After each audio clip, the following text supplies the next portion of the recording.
Agoy, yang dari tadi kita lihat juga Agoy penguasaan hero poolnya luas banget sih.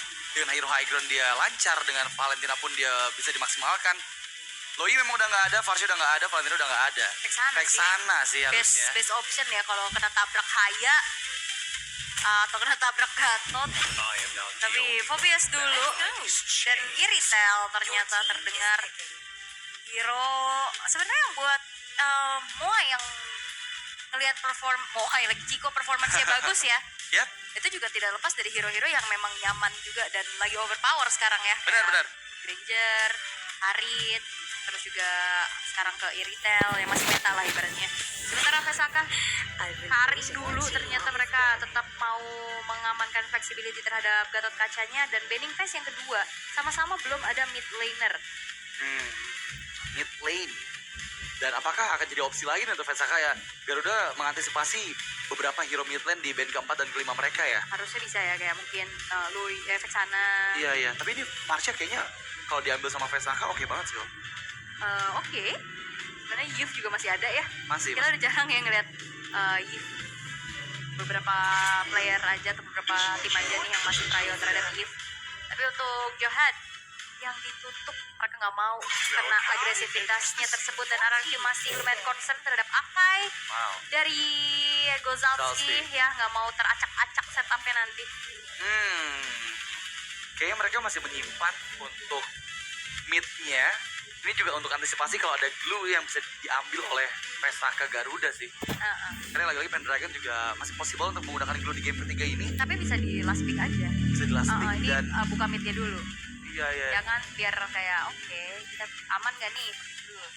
Kayaknya Paramis wajib ambil sih buat Argisena sih. Wajib ya. Karena Dinai Hayabusa juga itu yang pertama. Kari juga buang waktu untuk speedline build-nya. Jadi kayaknya lebih enak gitu loh buat team fight agar member-member dari Argisena lebih aman pada saat team fight 5v5 gitu. Oke. Tapi RRQ band terakhir Roper lagi kah? Itu dia Tigreal. Hero-hero momentum, hero-hero area of effect yang tidak akan diberikan nih untuk Gozalski. Sementara Vesaka buka midnya dulu sekarang mungkin bisa ya kalau mau main aman mereka bisa ke Valentina tapi ternyata Sicilian dan malam. Dua hero asuransi late ya buat Vesaka. Tapi mengingat game time yang dari tadi cepet banget, akankah mereka bisa mendominasi dari awal? Karena high groundnya juga kuat sih, ini nggak bakal bisa ditabrak kayak tadi. Dan RRQ mereka harus bisa mainin temponya dari early game. Oke. Dan kita beralih ke arah Argisena, pick keempat dan kelima, mid lane dan juga roam yang akan mereka bawakan ke arah mana nih? Yang tadi sempat aku mention ini masih ada posibilitas untuk glue juga untuk Vesaka Garuda. So apakah antara Vexana atau Paramis bisa diambil oleh Agoy? Agoy ya, Vexana ya. Vexana paling mungkin lebih aman juga. Tapi ya, kita akan lihat jawaban apa yang akan diberikan oleh Argisena. Kufra dan Kadita. Wow. Luar dugaan ternyata ya. Udah lama kita gak ngelihat combo ini ya. Kakak, Kufra Kadita. Kufra Kadita. Tapi Beleric. Wow. Kalau nggak ada Tegel nggak masalah, masih ada Beleric bos. Pepohonan ya. Tapi Kangkung, ini bisa jadi Beleric EXP loh. Karena bisa. di hari-hari kemarin kita ngeliat ada Beleric yang bergerak ke EXP. Betul. Alright, tapi ya combo yang diharapkan oleh RRQ dengan Tyrant's Revenge plus Rough Wave akankah menjadi jawaban mereka bisa menguasai early game-nya ataukah akan sulit karena kita tahu bagaimana asuransi atau hero range yang dimiliki oleh Vesaka Garuda juga terlihat cukup menjanjikan. Ya, kalau bisa dibilang ini komposisi dari Argisena wajib banget untuk mereka bisa menguasai early game-nya karena lagi-lagi ya masuk ke late game, zona bermain untuk Sicilian dan juga Kari terutama untuk di area high ground yang dengan membawa Kadita mereka nggak akan mudah sebenarnya untuk bisa nembus lini belakang dari Vesaka Garuda ketika ada di dalam teritori pertahanan mereka. Alright, tapi jangan lupakan untuk kali ini adalah match point untuk Argisena. Mampukah 3-0 terjadi ataukah Vesaka akan mencuri poin pertama mereka? Wow, langsung ramaikan di kolom komentar. Apakah 3-0 untuk RRQ sana atau 2-1 untuk Vesaka Garuda? Karena kita akan segera masuk ke Land of Down di match point untuk RRQ sana. So here we go to the Land of Down. Match kedua, game ketiga. RRQ sana versus Vesaka Garuda. Alright, Peak of Power lagi-lagi ya yang coba untuk dimainkan oleh RRQ. Mereka akan bermain secara ya culik-menculik. Yep. Ya kan, tinggal sabar dulu aja karena berarti tugas Benji lumayan banyak nih. Dia harus bukain vision, dia harus ada di depan juga. Sementara dari set talent emblemnya yang menarik untuk Adita, Rapture, dan satu buah Pull Yourself Together. Itu yang akan ngebuat nantinya dari cooldown untuk Petrify atau ya item-item aktif ya, which is kayak mungkin nantinya Winter Crown dimiliki, itu cooldownnya akan semakin besar. Ya, dan ini dia untuk Bellaric yang diambil untuk Pendragon sebagai EXP lane ya. Kita udah pernah lihat juga untuk Bellaric yang digunakan di XP, dan apakah ini akan worth it untuk digunakan juga oleh Vesaka Garuda, mengingat ya mereka membawa Joy dari arah Kisena, jadi harus ada yang bisa instant lock nih ketika nantinya Ian coba masuk lini belakang dari Vesaka Garuda. Wah, ini Ian 0-1 pakai Joy. Ya. Benji 2-0 pakai Phobius ya. Oke. Dan pergerakan sudah mulai terlihat ke arah bottom lane. Wah, tapi terlihat memang ada Ian di sana yang dituju, tapi berhasil di cover dengan Tyrant's Revenge. Daniel sepertinya bisa membuat waktu untuk datangnya Agoy, terkena efek knock up, dan kali ini malah first blood dipegang oleh Ian. Wah, ini Ian yang memang sebenarnya udah ke gap ya dia di area bawah. Iya. Damage yang memang disuppahkan juga tadi nyicil banget ke arah Ian. Cuman backupannya cepet banget, dan Dark Wave juga ngebuat dari sosok Gozalski tidak bisa kemana-mana. Even Revitalize tadi telah di pop up early, yang harusnya bisa dipegang sama Vesaka ini justru mereka udah mulai mengalami kesulitan. Iya, dan ini yang dapetin poin kill pertamanya Ian lagi. Jadi akan membuat snowball effect juga untuk RRQ Sena. Tapi ya kita bakal lihat nih sekuat apa nanti Hayabusa bisa kontes di turtle yang pertama. Karena lagi-lagi yang kita tahu ya, Joy itu ada di atas Hayabusa nih apabila kontes di turtle objektifnya. Walaupun Hayabusa dia bisa pakai shadow kill sambil retry ya. Bisa. Cuman kita akan lihat gimana setup yang akan bisa ngenakin ke arah jungle-nya juga. Karena Benji udah di depan bersama dengan Pendragon. Wah, kombinasi knock up yang memang dilakukan Pendragon dan semuanya dengan Vengeance yang diaktifkan. Tapi kali ini memang Benji tertinggal, masih mengudara dengan Infernal Pursuit-nya. Quad Shadow yang dibuka oleh Ridak. Tapi Benji masih coba bertahan dengan support platformnya. Avatar of Guardian yang dimiliki oleh Gozalsi sudah mulai di-trigger, tapi dirinya nggak bisa diselamatkan. Benji masih menari-nari di udara, lihat gimana dia bertahan. Shadow kill, meskipun kali ini harus tumbang. Tapi turtle pertama dipegang oleh Ian, dan sekarang Ian menari-nari dengan Electrify Mid tertangkap sama Windclaw. Masih ada Quad Shadow, tapi Daniel menunggu momentum. Gak ada trigger Quad Shadow. Iya, even dari Benjinya tumbang, tapi ya benar-benar rela babak belur agar Turtle bisa jatuh ke tangan dari RRQ, dan itu menjadi sebuah keuntungan yang cukup baik juga. Iya. Sementara Vesaka, penggunaan dari Bellaric yang mencoba untuk membuat adanya movement dari Joy ini terhentikan ya. Tapi masih cukup sulit tadi karena Joy ini memang lincah banget juga dari tadi. Sehingga teamfight barusan kita masih belum lihat ya bagaimana Vesaka bisa mengcounter pergerakan dari RRQ. Ya, dan ini udah mulai ada pressure yang besar, terutama ke arah jungle dari Vesaka Garuda ya. Karena kita lihat juga ada satu Fair Battle tadi yang diambil oleh Ian sebagai atas, dan memang tujuan dari arah Kisena ini bisa saya dikerahkan juga ke arah Bellaric, karena informasi telah diterima. Bellaric tadi sempat ke-trigger Vengeance meskipun akan segera aktif lagi. Tapi Benji akan cutting di bagian belakang dari outer turret dan nggak bisa dilakukan balik oleh Pendragon. Membuat space juga nih untuk minimal Sicilian gitu, kalau misalnya mau ke bawah udah ditungguin sama Ago yang sekarang siap banget nih untuk di-trigger. Tapi tertangkap sang Windclaw masih terlalu kuat mentalnya. Iya, apalagi ada Thalasphobia juga ya. Ngebuat dari Agoy nggak perlu recall untuk bisa memulihkan kembali bagaimana HP-nya. Satu buah Corrosion Sight sudah menjadi modal untuk Hazard, tapi di top lane. Ini kayaknya cukup berbahaya untuk Chico ya. Memang masih belum cukup damage yang dihasilkan dari level 1 untuk shadow kill-nya. Membeli waktu di bagian tengah, karena sekarang Avatar of Guardian digunakan untuk defense maneuver. Benji trigger Vengeance-nya, menahan Barzi dengan ada Dark Wave, dan Yats masuk dengan terbaik mid. Yats langsung mencabut nyawa dari Barzi. Ya walaupun memang range-nya jauh ya, tapi apa daya kalau ditabrak depan muka sama Ian juga lumayan susah. Dan Pendragon Wow, mempersiapkan Titan's Revenge. Lihat gimana Daniel memang belum mau men-trigger Titan's Revenge-nya, dan cukup membeli waktu sebenarnya untuk teman-teman dari Vesaka Garuda agar outer turret mid lane mereka nggak dihancurkan ya. Tapi ini udah mulai secara bersamaan regroup semua membernya berkumpul di area river dan melakukan setup yang sepertinya bakal membuat mereka bisa memenangkan team fight di turtle kedua ini. Iya, terus juga dari Wrath of Dryad-nya masih tertahan ya buat Pendragon ya. Iya. Untungnya masih siap untuk nanti setup di area turtle. Namun tidak akan dibiarkan begitu saja. Benji akan mengusir mundur pergerakan dari Pendragonnya pula. Oke. Sementara kali ini akan terjadi keramaian nih, 4 versus 4. Iya, aku kira tadi Daniel bakal coba nutupin di area purple buff, tapi nggak sempat sepertinya dan masih tarik ulur untuk turtle yang kedua. Sekarang udah mulai regroup, 5 lawan 5 di area river. Dan Benji mengetahui Gosasi yang berdiam di area rumputan. Pendragon yang membuka visions. Masih menunggu untuk clear di bagian tengah. Dan informasi diberikan. Daniel? Dan kemudian Daniel, Terence Revenge dan juga Flicker masih bisa selamat seperti Barsi dan coba untuk dikembalikan dengan kuat shadow yang diaktifkan oleh Ridak. Tapi di sisi lain, kehilangan cukup banyak HP. Benji masih bertahan dengan Vengeance-nya. Pendragon tertinggal. Dan lihat di lini yang lain ada Iats yang mengeksekusi Hazard dan juga Pendragon yang sempat men-trigger Wrath of Dryad-nya. Masih ada HP yang terbang dalam tubuhnya, cover dari Revitalize, dan kali ini Daniel yang dieksekusi, tapi Iats lagi-lagi bisa mendapatkan 2 point kill meskipun dibalas dengan 2 point kill. 2 tukar 2 tapi gak berhenti. Karena Benji pun down. Kali ini kerugian di RRQ dan Chico menari-nari dengan heavy crossbow yang berhasil mendapatkan 1. Wow. Masih ada 7. Heavy crossbow gak mau terlalu dalam. Gak ada overcommit dari Ya, Chico. bijak sekali ya Chico. Sangat-sangat menurunkan emosinya juga. Dia gak mau terlalu jauh untuk mengejar, tapi Waduh, Agoy. Wave, Agoy. Boleh Agoy. boleh. Keren Agoy ini. Memberikan serangan kejut dari belakang ya.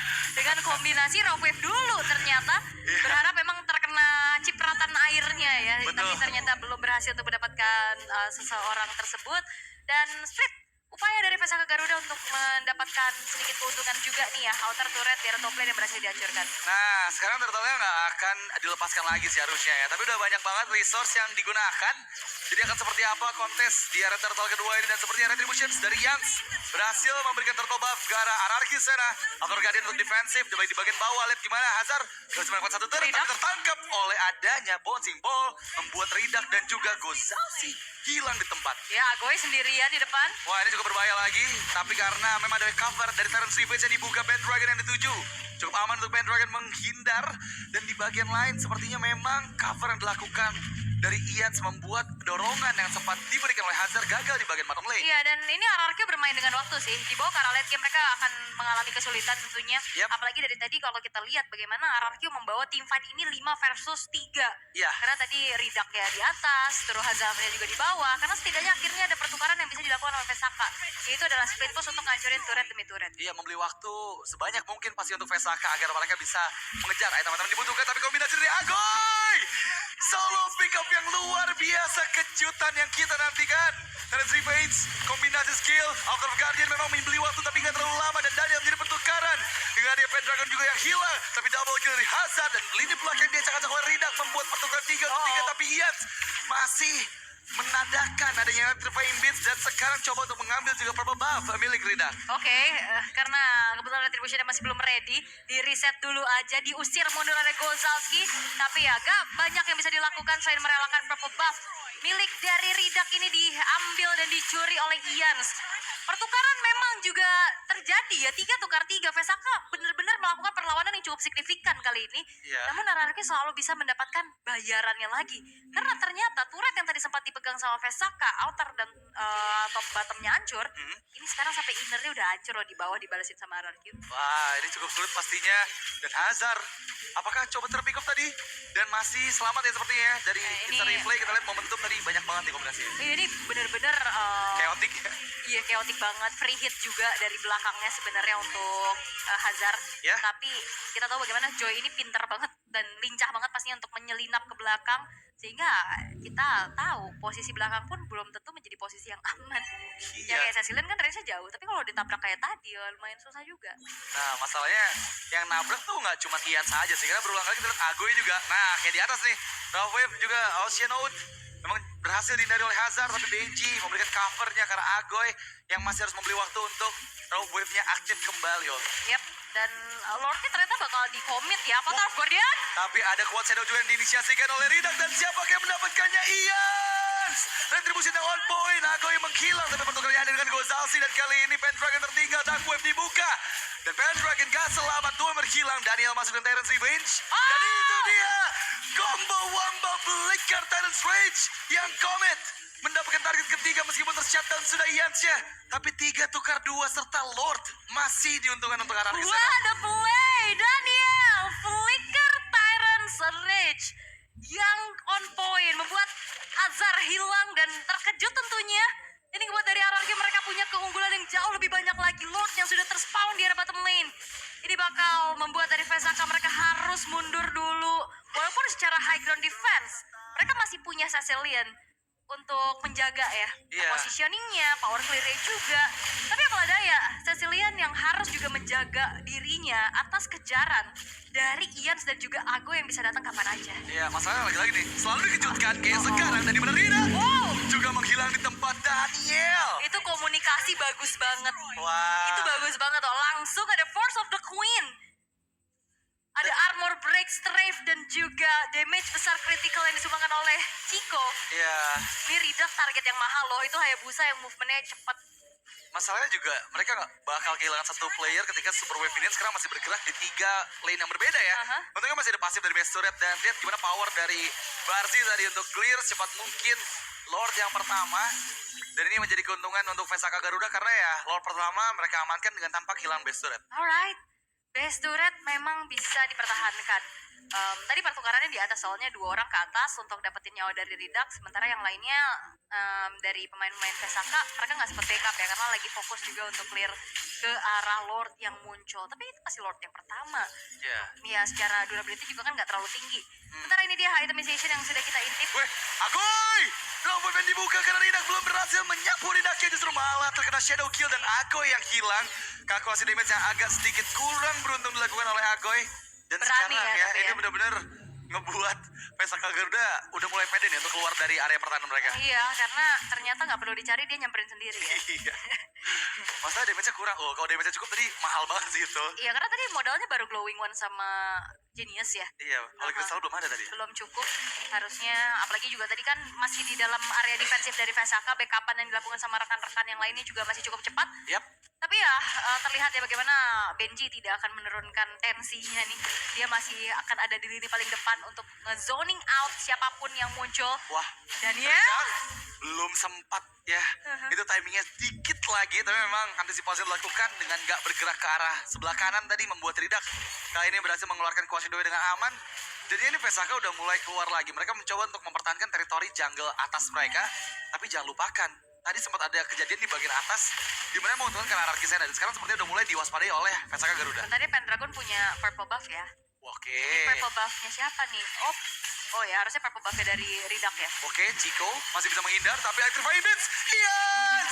Berhasil menuju ke arah lini belakang, depan juga dimakan oleh Chico, dan sekarang hanya ada 3 player dari Vesaka Garuda. Terkena Tyrant's Rage, terkena Rogue Wave, double kill untuk Chico, dan sekarang lagi-lagi kombinasi crowd control dari Daniel, membuat Pendragon gak bisa escape dengan mudah, dan di lini belakang, lihat gimana, dikejar-kejar Ridaknya, gak dikasih escape sama Benji, dan itu membeli waktu cukup lama untuk mereka setup di Lord kedua. Iya, ini jauh banget ya dikejarnya ya. Benji nggak ngasih lepas, tapi bakal dibegal kah? Daniel memang belum berhasil connect di serangan si Benji, tapi Ridak nggak dikasih recall.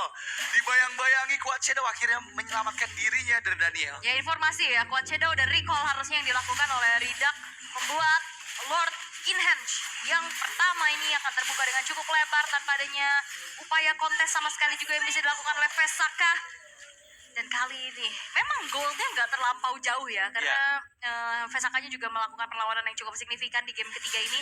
Namun tetap penguasaan dari segi objektif masih dipegang oleh RRQ. Wah, kali ini memang ujian sebenarnya buat Anarki Sena sih. Karena ketika Lord kedua belum berhasil maksimal Iya, ya. ini bom waktunya meledak nih. Bener, ini tinggal nunggu masalah waktu aja di mana damage nanti dari Cecilion dan juga Karinya udah ada di puncaknya. Dan memang dari Players Gold terlihat sangat signifikan antara Chico, Ians dan juga Hazard dan juga Ridak ya. Cukup jauh perbedaannya, ada di hampir angka 3000. Jadi masih sangat-sangat menguntungkan sekali untuk Anarki Sena. Dan seperti apa nih manuver mereka pada saat pressure Lord ada di bagian bawah. Yes, oke.